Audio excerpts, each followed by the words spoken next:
I carabinieri di Conegliano hanno arrestato in flagranza di reato un 19enne ucraino con precedenti che ieri pomeriggio ha tentato di rapinare un'anziana per strada.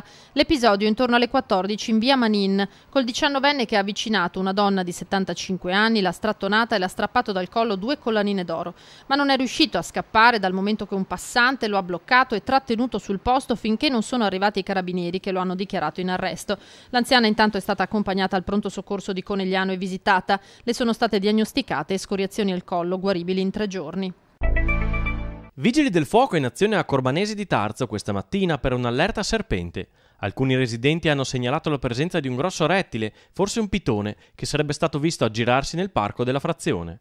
Le ricerche dei pompieri finora non hanno dato esito. Il serpente sarebbe stato visto uscire da un tombino. Già nei giorni scorsi era stata segnalata la presenza di un rettile di colore nero, ma anche in quel caso ogni ricerca era stata vana.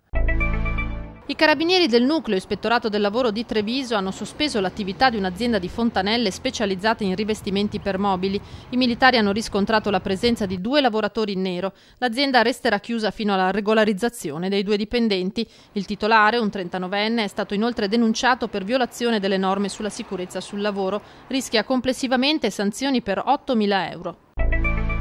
E di danni ingenti il bilancio dell'incendio che ieri pomeriggio intorno alle 15:30 ha divorato il capannone di un'azienda agricola di via Fossadelle a Nigrise di Ponte di Piave. In azione fino a tarda sera 8 mezzi dei vigili del fuoco da Treviso, Conegliano, Motta di Livenza e Gaierine. La struttura era ricoperta da un tetto in Eternit ed è stata dunque necessaria una bonifica.